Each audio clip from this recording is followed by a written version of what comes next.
No big deal. No.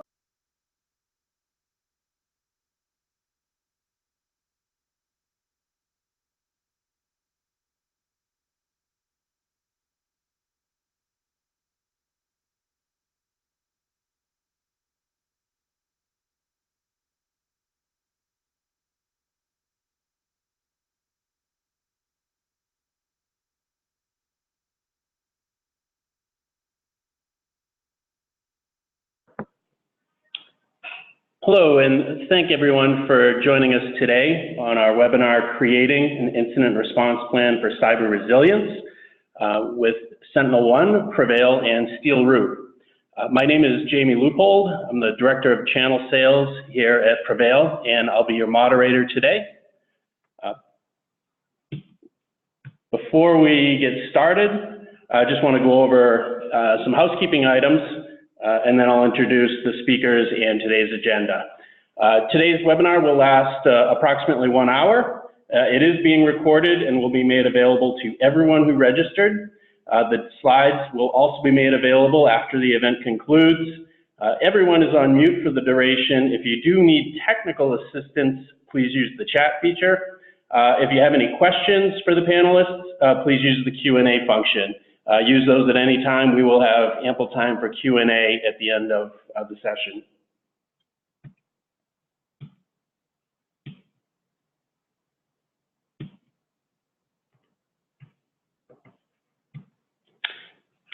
And for today's speakers, we have Ryan Heidorn. He's the managing partner at Steel Root. He'll be discussing processes and tips for creating an incident response plan for cyber resilience.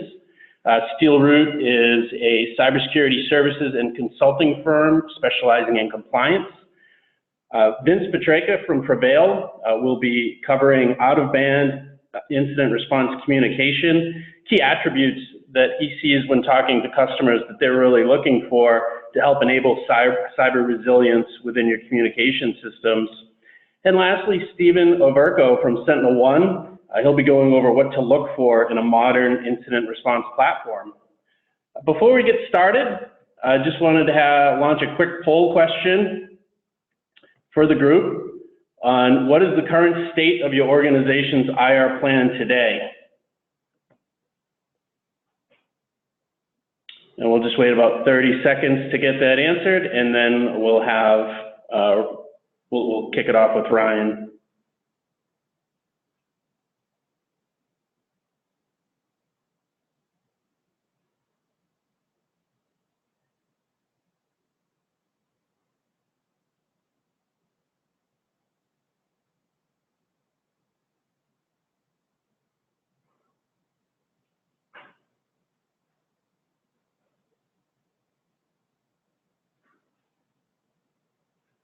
Excellent. So it looks like quite a few of you do have a formal plan in place, so hopefully you'll find some of the information that we share valuable. Some of you are starting to put a plan together, and some do have an informal plan. All right. And with that said, Ryan, please take it away. Awesome. Thank you so much, Jamie. Share out my screen here.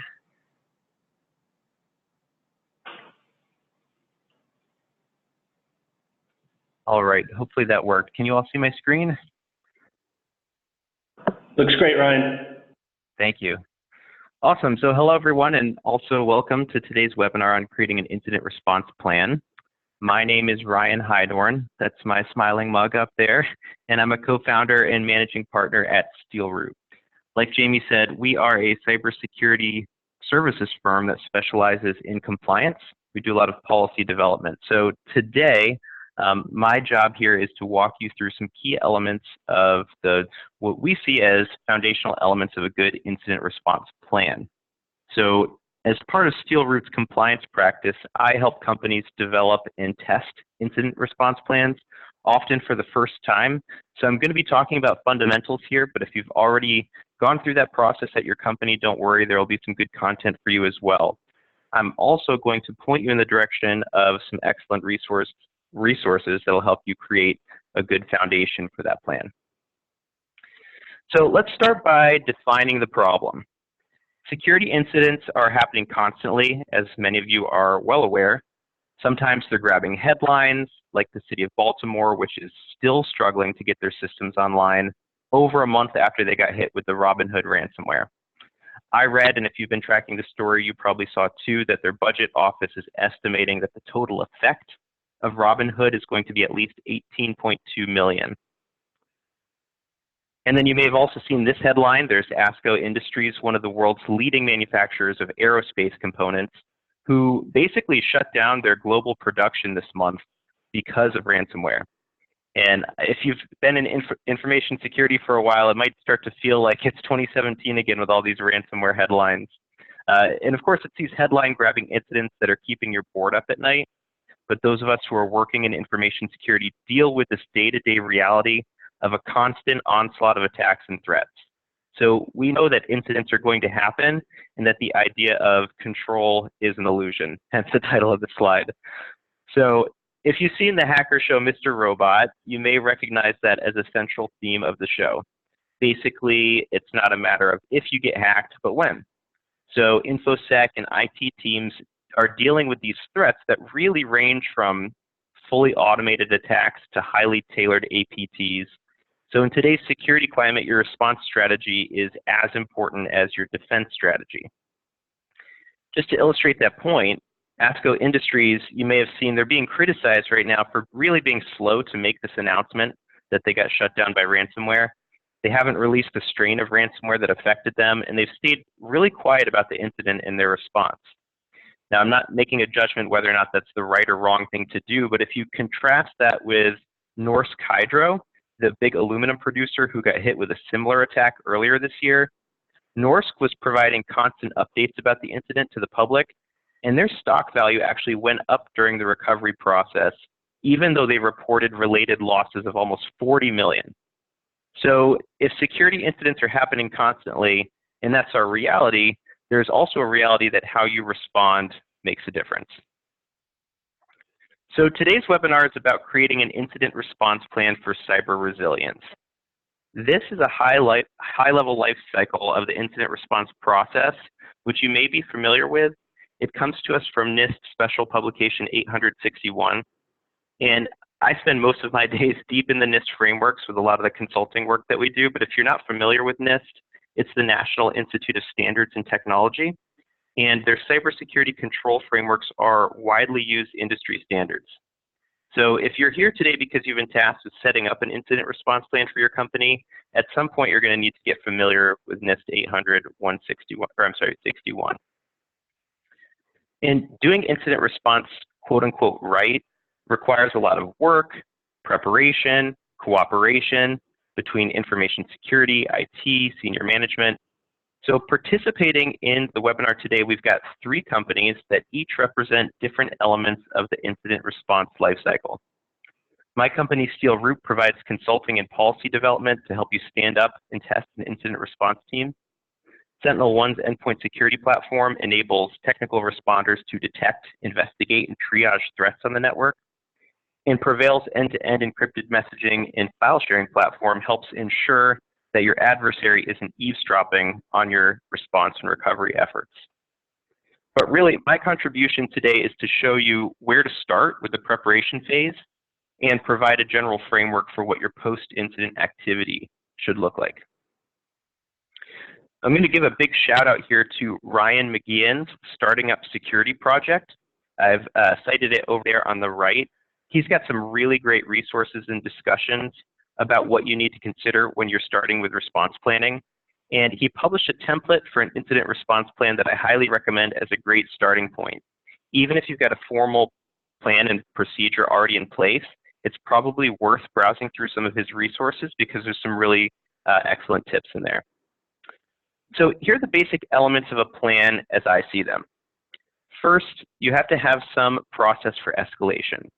You basically want to assume that anyone in your organization will discover and need to report a security incident. So that means your plan needs to empower anyone in the organization such that they have an easy, well-understood way to report anything they encounter that's suspicious or potentially malicious. Then comes defining the severity of an incident. You want to make sure that incidents get in front of the right people, but that you aren't overwhelming your incident responders with false positives and a lot of noise. This is a little tricky, and we'll dig into that here in a second. You also need to account for the fact that some security incidents may involve internal employees, contractors, vendors, and as such, they're going to require some special handling. So that's definitely a consideration that you want to work through up front. And you need to know how to execute your response plan when even your communications may be compromised. How can the incident responders coordinate without the adversary eavesdropping on the recovery efforts? And your plan should contain a framework for how to respond. This is really the meat and the potatoes of your incident response plan. What are we going to do when an incident is confirmed active and malicious? Like literally, what are the steps we as a company will take to respond? And then lastly, after that, who is involved in this process? What are their roles going to be, and who needs to get notified in the event of a security incident? So let's talk first about escalation and severity. I already mentioned that you need to assume any employee may need to raise an alarm. I'll say here the important things to consider are having an easy, familiar way for folks to report an issue. A couple common methods that I commonly see are a Slack channel, if your company is a heavy user of Slack or perhaps Teams, or piggybacking on an existing IT support process. Something that your average person in the organization will know if they see something suspicious as a valid way to report an incident.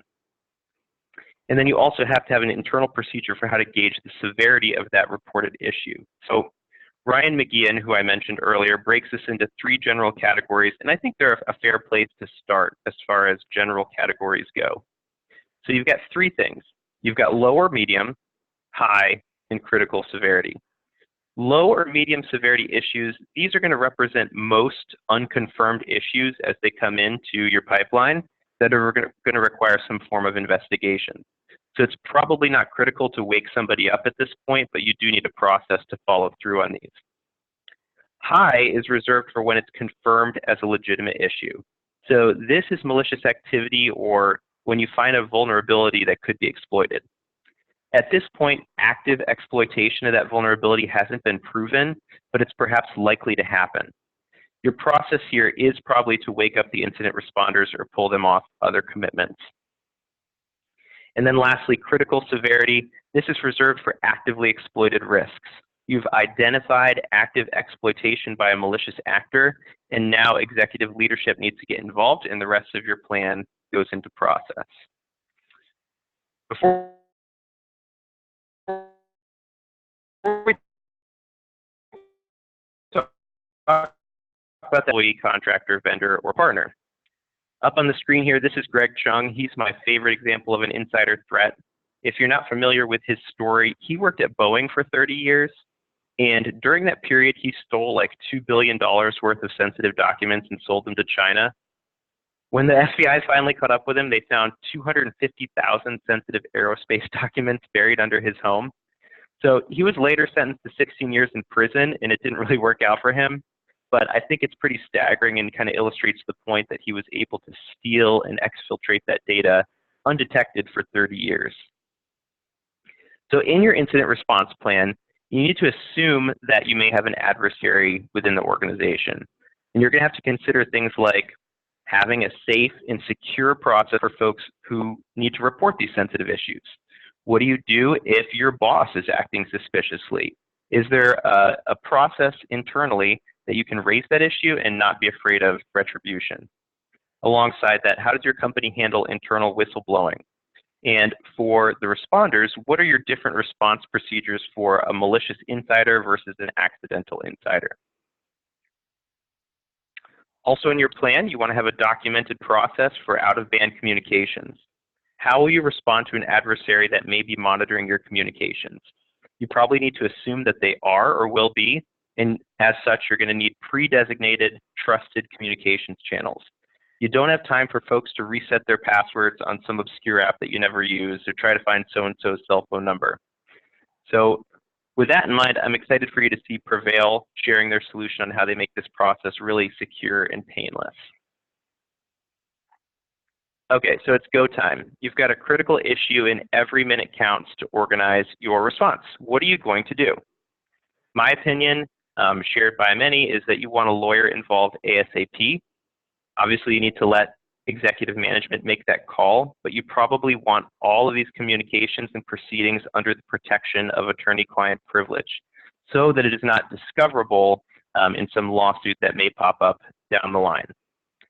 From there, you're going to designate a central war room, and you're going to iterate on a meeting agenda like one that I'm about to describe until the incident is resolved. First, you need to update the breach timeline. So every time you get back in this room with all the stakeholders, you're going to update all of the known data related to the timeline of the incident. And this will probably evolve as the response proceedings get underway. Next, we're going to update the group on all the indicators of compromise so that the information is shared between everybody. You don't want somebody who's uncovered some important information and is, working as fast as they can to try to respond, being the only people who have that info. It needs to be shared with the group. Then the group's going to add new knowns and unknowns to the investigative Q&A. As in these sorts of situations, if you've ever been in an active incident response situation, it can get quite harried and kind of crazy. It's really important that we take a measured approach to documenting what we know and don't know and need to know. From here, you've got your emergency mitigation. So these are your tactical mitigations, the short-term stuff. And at every time you meet in this meeting process, you want to update those. From there, it's natural to pivot into the long-term post-breach mitigations and update those as you go. And at this point, the technical responders can probably leave the room, and things like communications, legal issues, and PR get discussed among leadership. So obviously, this is a very basic and general framework. I'm not saying that your incident response plan must stick to an agenda like this. This is really intended as a baseline to make sure that your incident response plan contains response steps like this, knowing these are very high level, and depending on your organization and industry, you're probably going to have some accompanying specific procedures that you might want to follow. All right, so reporting requirements. During incident response, you don't want to be scrambling to find this info. Many of these requirements are going to require rapid response, and you've got a lot of other things going on. You've got state privacy laws, you've got GDPR, federal law, industry-specific requirements. I personally work with a lot of aerospace and defense companies, and they're under some very specific reporting requirements on a very short time frame of 72 hours. So it's important to document what's required and be prepared for it. And you also want to think about your customers. Many of us are going to have customers that have specific reporting requirements in their contracts with us.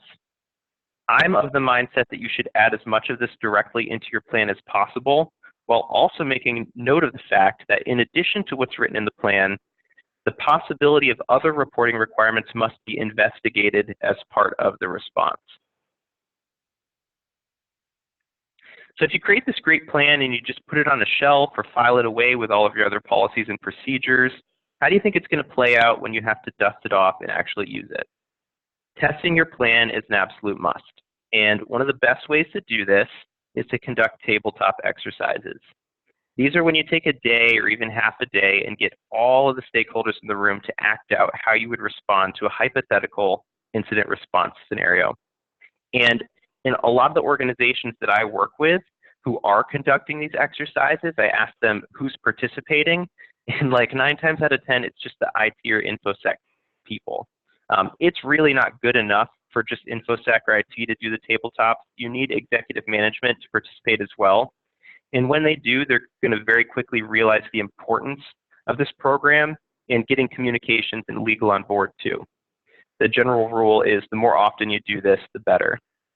So I put together a couple examples here just to get you started. The first one here is probably a common scenario that we're all aware of. A phishing attack from a spoof company email tricks some users in your business into changing their password. Maybe it's something that purports to come from IT saying, click here, we're changing systems, update your password now or you're going to get locked out.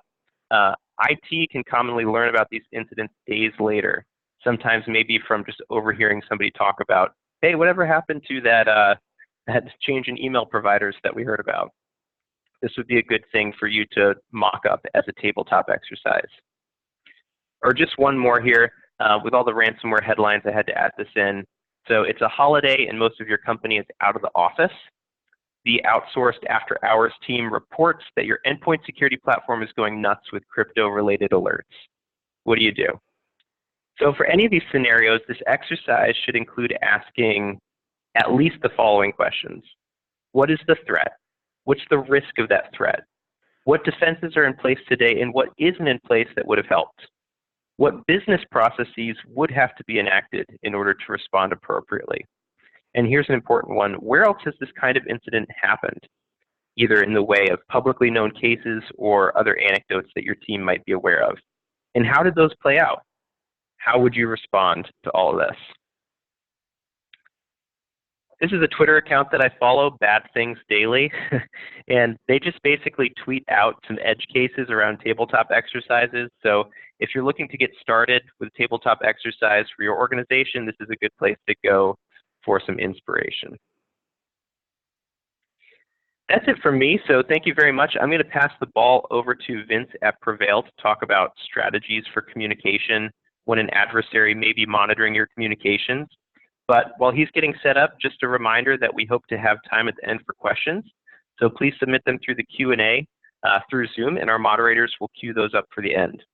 We will also be sharing our contact info at the end of the webinar in case you have any other follow-up questions. But with that, Vince, I will pass it over to you.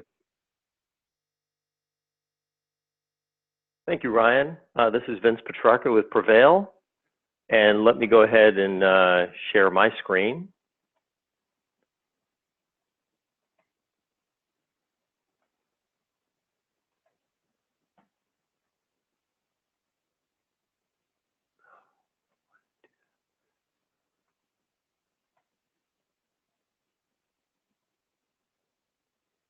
Okay, very good.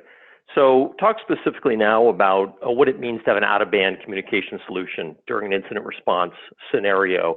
Provide just a quick overview with some tips of what to look for in a solution here. And then we'll provide an actual video and I'll talk through that. That really shows how PreVeil specifically could help address a real-life situation. Let's see. So, first and foremost, I think it's important to communicate that, as Ryan mentioned, you can't fight fire with a burning fire truck. If you have a reason to believe there's been an intrusion or assume that a communication system has been compromised, an enterprise application has been compromised, it's very possible that whoever is responsible for that may also be monitoring or seeing what's happening in your communication systems, the one you use every day. So having an out-of-band solution is critical at a time like this and could be useful for some period of time, depending on the actual nature of the intrusion. The 6 key attributes, as a result, start with that as number 1. So an out-of-band solution is absolutely critical. Number 2 is exceptional security in that out-of-band communication solution. You've already been compromised potentially one time. You don't need to be compromised again here. You need to have an ironclad, secure solution that you know that you can communicate to mitigate the problem with without being concerned that that's being viewed by an attacker as well. In that same vein, you want to make sure there's restricted access to that communication channel, that only the important people that need to communicate on incident response team can communicate on that solution. And that's important in 2 directions. One is, making sure that no one on the outside can get in, but also making sure that you don't accidentally let information get out. I'll talk more about that in a minute. Number 4 is the ability to provide tamper-proof logs and archiving of everything that occurs during the incident response mitigation. And then you also want to be sure that this is accessible and available 24/7.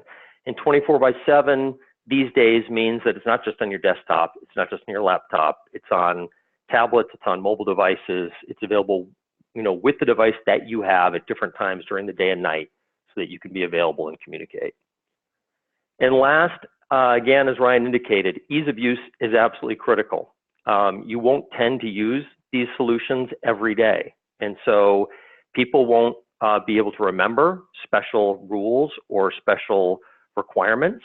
This has to be very intuitive, it has to be simple, and it has to be easily available to all the users whenever they need it. So if your primary email or file sharing systems are Office 365, OneDrive, Box, etc., and those have potentially been compromised, excuse me, your IR incident response communication system needs to be completely outside that realm. So, you want to look for a separate communication system. Obviously, you're going to need to have some sort of network access, but that's really all you should need is network access.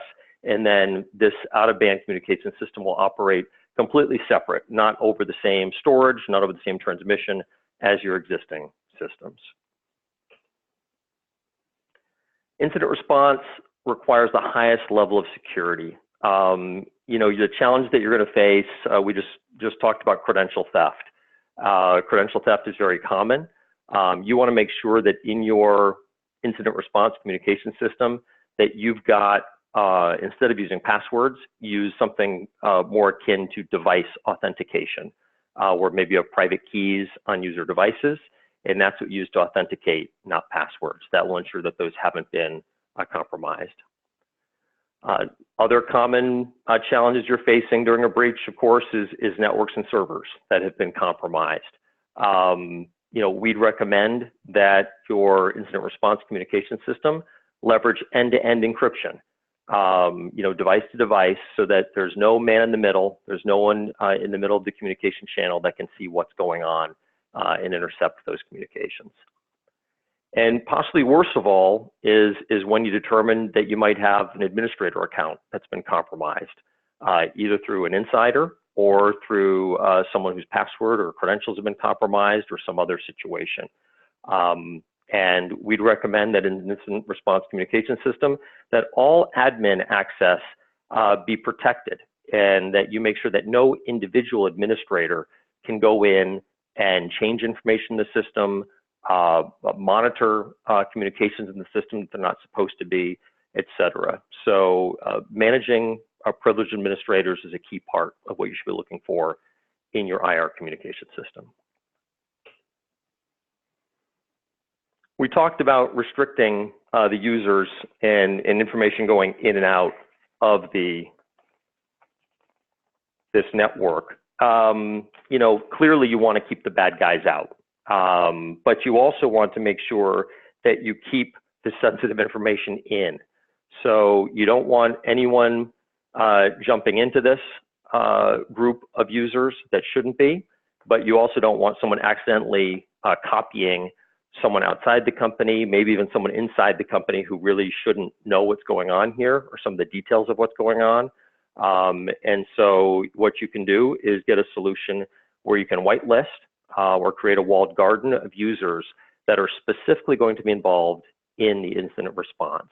And that can include both people inside the organization and outside the organization, as long as they're trusted. Logging and archiving are critical. Most companies, I think it'll be good practice, is to go back after an incident and review exactly what happened, how long things took, what information was provided, and then try to learn things so that the next time around things can be done more quickly.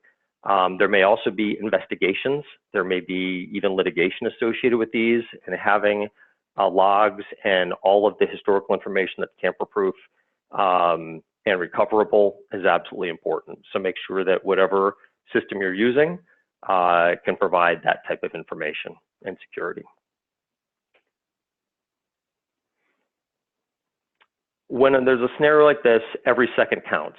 So accessibility in seconds is absolutely critical. With device-based keys instead of passwords, You don't have to worry about someone remembering a password, trying to look up a password, having forgotten a password.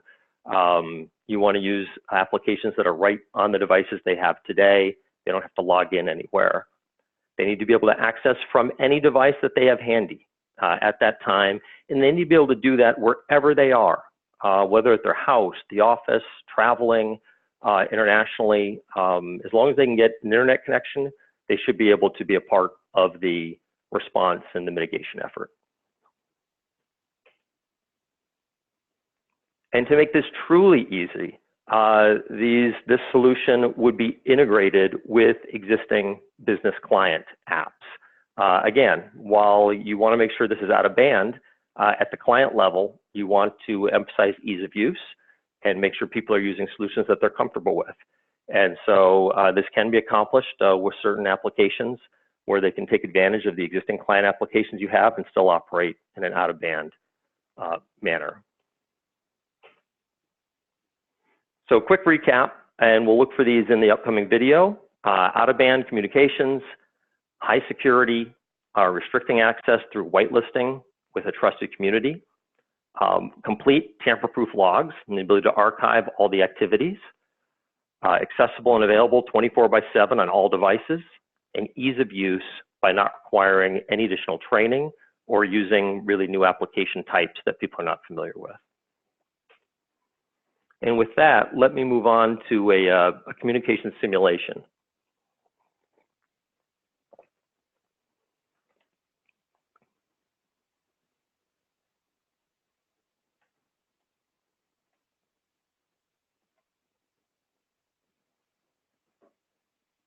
Okay. In this, let's review an incident response simulation that leverages PreVeil specifically as the out-of-band communication network. In this case, the initiator has identified a potential security breach or the compromise of an enterprise application. He must ensure that internal and external members of the IR team are alerted quickly. He opens the PreVeil app on his mobile device. After a rapid biometric identification, PreVeil opens and the initiator sends an out-of-band encrypted email to an internal response coordinator. Notice that PreVeil suggests entries and auto-completes, saving time and reducing errors. He sends the email within seconds. One of the response coordinators is at his desk using Outlook. Notice that he has a standard unencrypted mailbox, as well as a separate secure encrypted mailbox within the Outlook client. Both use the same email address. PreVeil is seamlessly integrated into Outlook. The response coordinator receives a visual and audio indicator on their phone and laptop that they have received an urgent PreVeil message. This user now replies to the initiator from within Outlook. The response coordinator copies a trusted third party outside of the enterprise whose email address has been previously whitelisted as part of the trusted community for the enterprise. In a larger enterprise, the response coordinator could include a group email address covering the entire incident response team. PreVeil email only uses the Outlook client, not Office 365 for transmission or storage. So this communication is still entirely out of band despite leveraging the Outlook client application for ease of use. The initiator receives the reply in PreVeil and confirmation that the mitigation of the breach is underway.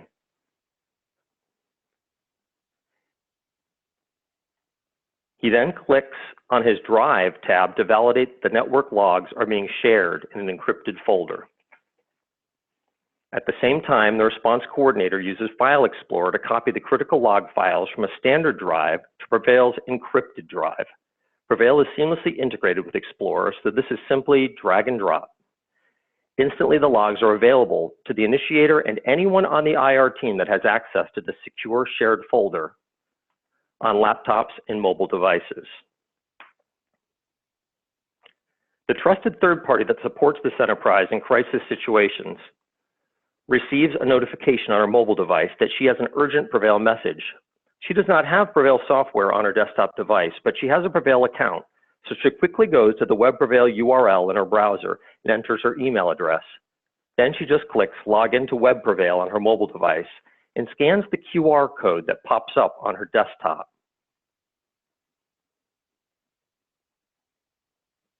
Instantly, her encrypted PreVeil mailbox is available in her browser, and she can actively engage in addressing the potential breach.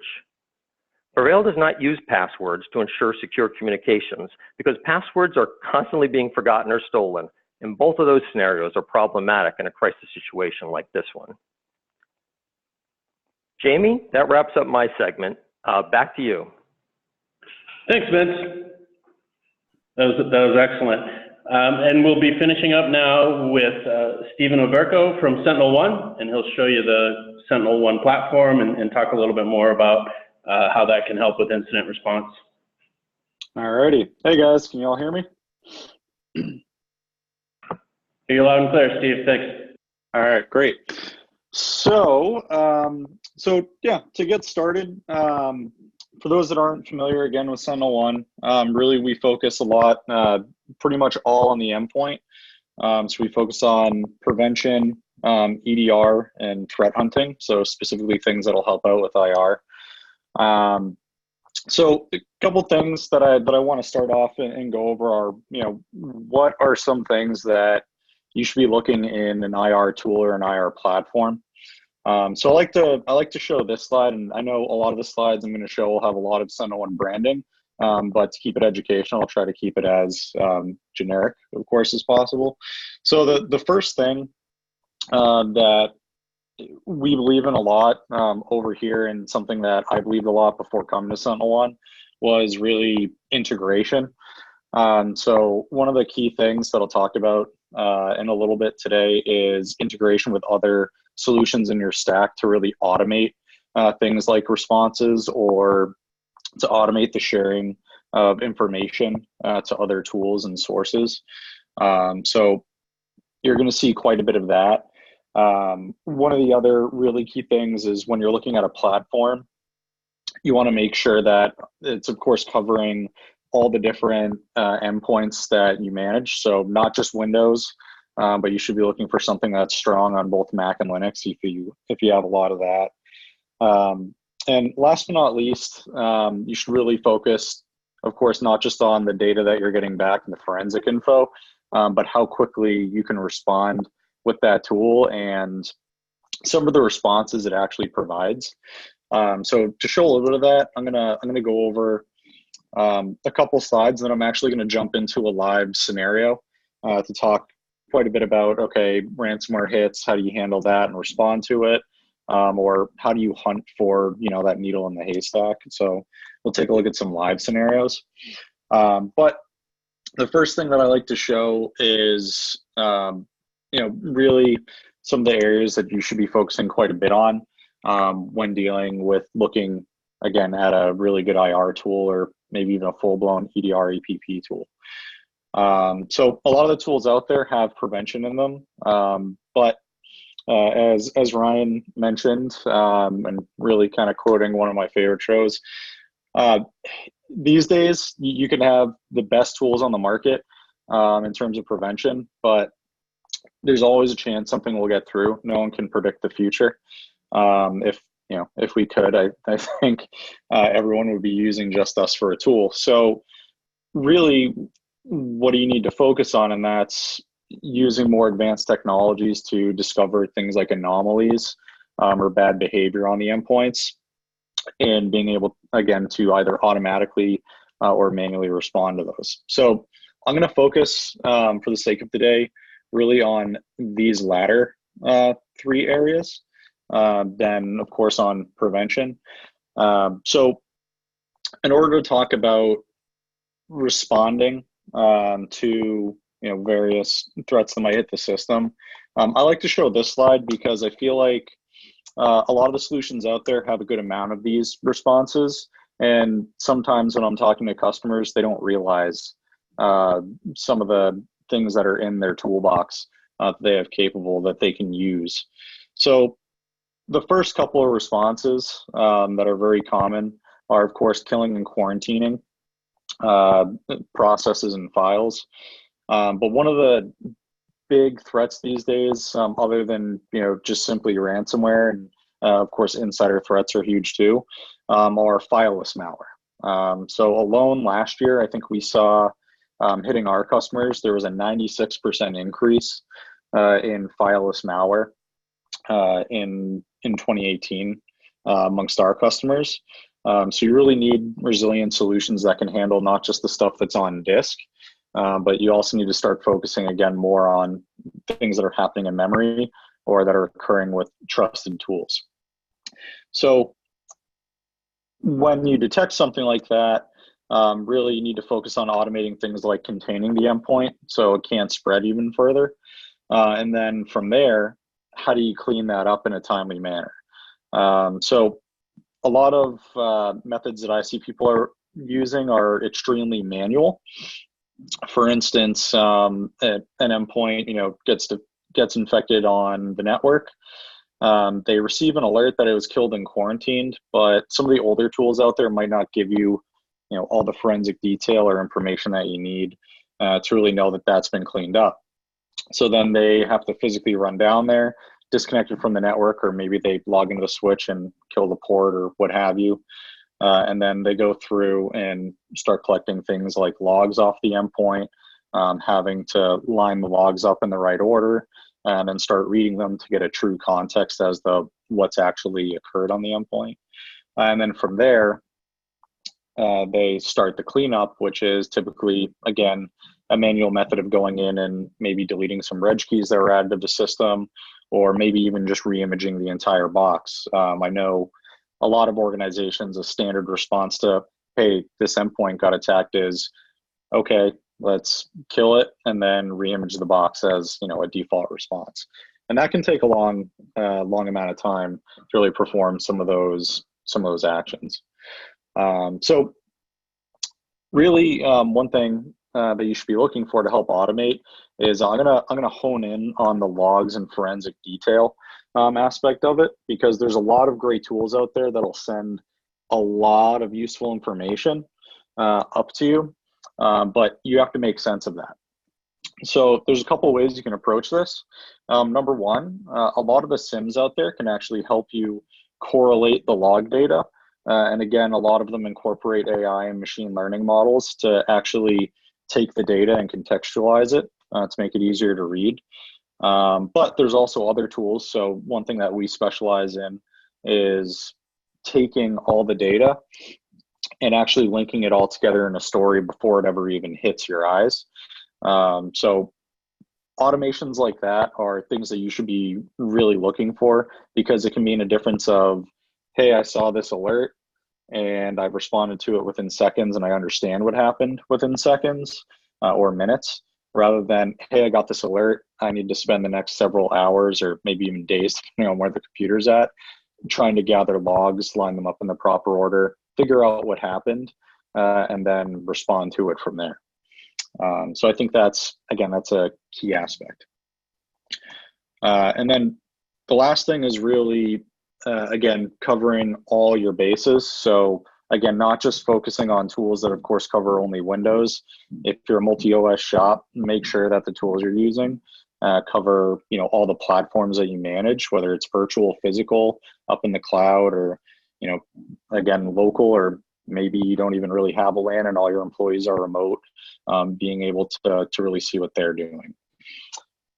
So there's a couple topics that I didn't hit on the slides because I'm going to show it directly in a console just to give you an example of what some of the tools out there are really capable of these days, are specifically. So I'm going to go ahead and go through what I find is a typical ransomware scenario via email, and how that all works. So I'm going to go over here to one of my workstations, and I'm going to go ahead and open an email attachment. So I'll play the role of the silly end user. So it looks legit, looks like a security patch information for my browser. So I'm going to go ahead and click it. But of course, once I open it, I've noticed, oh, wait a minute, where did that come from? So I'm going to go ahead and take a look and see, this is interesting. My endpoint's alerting me. Now, in this case, for Sentinel One, we're running this in detect only mode. In our protect mode, it would have blocked this, so I wouldn't even be able to show the demo. But if maybe I want to go back in and take a look, I might see that, okay, I don't recognize this email address, or maybe, you know, certain things are misspelled. These are things that, of course, sometimes you don't realize till after the fact. So what's going to happen here is this Word document, which looks totally legitimate. Again, when we alerted, what it did was it actually launched PowerShell, reached out to a command and control server over the internet, and it's pulling down a piece of ransomware that it's executing on my box. So here, I should start seeing all my files getting encrypted, and then eventually I'll get the lovely pop-up. So this just happened. Now you might receive an alert, or the end user might say again, hey, I did something on the computer. What do I do now? So where do you guys go from here? So first up, we're going to take a look, and your utility that you're using should have an alert. And it'll give you a lot of the basic information off the bat, but some of the things that you should also look for in a cool utility, or in a great utility, are really the information that it's giving you about some of the techniques or tools and procedures, or TDPs, that you're being hit with. So a lot of the great utilities out there will actually map their indicators to frameworks like MITRE or NIST. Hopefully we'll be adding in NIST actually pretty soon, based on our roadmap. So these are all things you should look for, because it can take getting, you know, maybe trying to research it might take a couple hours. Instead here, you're linked to the exact techniques that are used. Now, in this case, what I want to do before this attack spreads even further is I'm going to go ahead and disconnect my client from the network. So just to prove that it's disconnected, we're going to go here. And this is something that a lot of modern IR tools will actually do, is when you're responding or reacting to something, they'll all have the capability typically to isolate you on the network. So I'm completely isolated right now. And really what that'll give you is it'll give you a bit more time to figure out what's going on, by looking at the forensic details, such as where is this guy communicating to and what ports is he using maybe, or maybe taking a look at, okay, what exactly executed here. So here you can go in, take a look at processes, see some encoded commands that are being run. You can also follow up and look at files that are edited. All the great tools out there should be able to do this. But in this case, I'm going to go ahead and take a look, and I'm going to see that the ransomware is actually going after the backup copies locally on my endpoint. So this is a part that I want to hone in on.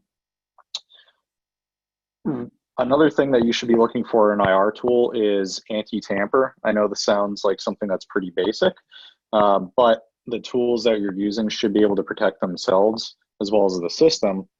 So they should really be blocking attempts like this, and a lot of them do, and then alerting on that. So what we're going to do is, this looks pretty bad, and of course I have access to the endpoint, and that never looks good. So I'm going to go ahead and automate the cleanup process, and I'm going to go ahead and click rollback here. Now, this is something that's pretty unique to Sentinel One. There might be some other tools out there that do it in different ways, but we completely automate this. So I had to click a button to do it in that circumstance, but you can also automate responses like this via the policy. And having features like that will help you get that workstation back into the environment much more quickly than, again, having to take it off the network, re-image it, recover data that hopefully the end user backed up, and then going from there. So in this case, I went ahead and did the cleanup. It's going ahead and restoring my files locally. Note that I'm still isolated. And then once I've confirmed that everything's back, I'm gonna go ahead and refresh my analysis page. I'll reconnect it to the network. Then I should be good to go. So right there, that's a good example again of what to look for in a tool. So the ability to see everything, respond to it all right from really one single pane of glass in a matter of seconds or minutes. So the next part that I want to take a look at, and just to prove that we brought it back online, should be pinging now. So looks good. So next part that I want to focus in on is what happens if the activity on the endpoint isn't as obvious or detectable by maybe an engine that's out there today. So good example again is a lot of living off the land techniques can be detected by machine learning, but there might be things that are very borderline or gray area that you might need to hunt for or look for on your own within a tool. So the last bit that should be available in the tool that you're using is the ability to look at not just malicious data, but benign data. So here we have the capability to go in and I'm just searching for a web URL that contains TortaWeb or the phrase TortaWeb because it's a popular proxy that's used for malware. And what I'm going to do is I'm going to go ahead and pivot off of an identifier that we assign the data. So again, this might be something you use a SIM to help automate and correlate. In our case, we do it natively. And within a couple seconds, I'm going to go ahead and I'm going to actually sort this data by the time. And basically, you can go in and see that, okay, it started with this process here. Doesn't look very good. And then you can go through. Now, that pivot took me a couple seconds. Again, ideally, that's something that you want to look into is how quickly you can respond and find the data that you want. And then the last two pieces that I'll get at are being able to visualize that data. So again, if maybe your SOC team is more visual than just looking through raw logs all the time, being able to go in and actually take a look at the different information in a graphical format is very important for some people. But last but not least, I'm going to mention the word automation again. Being able to automate a lot of these mundane tasks or looking for certain behaviors, you should be looking for that in the solution as well. So if maybe it's after hours or some of your SOC personnel are on vacation or in a meeting, one thing that they should be doing is whether the solution you're using has an API to automate or whether it's built in like we have here. The ability to automate just basic notifications to look for certain behaviors like this should be included as well. So, so yeah, those are a couple of the key things that I think you should look for that we really strongly believe here at Sentinel One to look for. But I'll bring it back to you, Jamie and Ryan, and yeah, if there's any questions, please ask away. Thanks, Dave. So that does kind of conclude the webinar. We do have a few minutes now to wrap up with any questions and answers. Looks like we've got a couple questions coming in. I'll just wait another minute here to see what rolls in.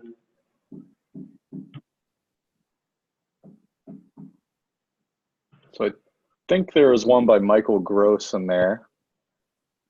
Yep, I see one. Yeah, I think that'll be a good one, probably for you to take that specifically for Sentinel One. So you want to go ahead and take that, Steve? Yeah, so for those that can't see the question, I'll repeat it. So Michael asked, if I open that document in what we call protect mode in our product, would the doc have actually opened, but backend activity would be blocked? Or would the doc open at all? Would the end user, need to do anything, what have you? So in our circumstance, if I switched it to protect mode, the way that it would actually happen is the document would initially open. And then what would happen is we would actually see that the document, in terms of behavior, was trying to use PowerShell to call out. And we would have seen that as a bad thing because it's not kind of common for most of our documents to do that. So because I'm in protect mode, we would have automatically responded with a kill and quarantine response. So the second that Word doc opened, we would have seen the behavior, killed the document, and then basically quarantined the document if it was in temp or on the local disk, what have you. So the rest of the activity that you saw in terms of the ransomware actually being brought down to the system and encrypting files and all that, none of that would have happened. It would have been prevented essentially. So. Thanks, Steve. Another question. This one probably be best for Ryan, given his firm deals with this. Given that breaches are often discovered weeks or months after the actual breach, how does an incident response plan help when you realize the breach, 2 or 3 weeks or longer after the fact? That's a good question, and my mind goes to, what auditing requirements has your organization established? Depending on the maturity of the organization, hopefully you've got some sort of a audit and accountability policy or process that accompanies or complements your incident response plan. Basically, the organization needs to define, what's an acceptable threshold for how long we're going to retain audited events and logging, because really your ability to go back in time and understand what happened, especially if it's, months or years ago, as is often the case with breaches that get discovered well after the intrusion has happened, your ability to fall back on forensic data could be a big piece of how you're able to respond technically. But regardless, your incident response plan is going to be helpful because it's going to dictate how your organization gets together, communicates, and responds from a PR, legal, and crisis management perspective too. So there's a lot that plays in there, and the techies in the room are going to want to fall back to whatever technical tools we have, but also important to remember that the process can be somewhat similar in terms of communication. Excellent, thanks, Ryan. And I think we've got one more. This is probably a better one for Vince. In the PreVeil demo, you showed a third party getting access to PreVeil. Would they have to buy their own license? Is that something the organization would provide for them? How does that work? Thanks, Jamie. That's a good question. And there are multiple ways that can be handled. The most common is that individual member can join PreVeil for free at no charge. They won't get all the administrative bells and whistles, of course, that an enterprise license would have, but they'd be able to completely communicate with the users in that enterprise at no charge with an official membership. In some cases, the enterprise may actually decide to include them as part of their PreVeil organization. And in that case, the enterprise would have availability to all of the logging and potential e-discovery requirements associated with that particular individual, even though they're outside the organization. And in that case, they would be covered by the enterprise licenses of the organization itself. Thanks, Vince. I don't see any other questions at this point, so I think it's safe to wrap up here. Thanks again for attending the webinar. If you do have any follow-up questions, all of the contact information for the various companies is there. Again, would really like to thank our presenters, Ryan from Steel Root, Vince from PreVeil, and Steve from Sentinel One. Hope everyone enjoyed today's session, and we look forward to having you on our future webinars. Thanks, everyone. Bye. Bye-bye.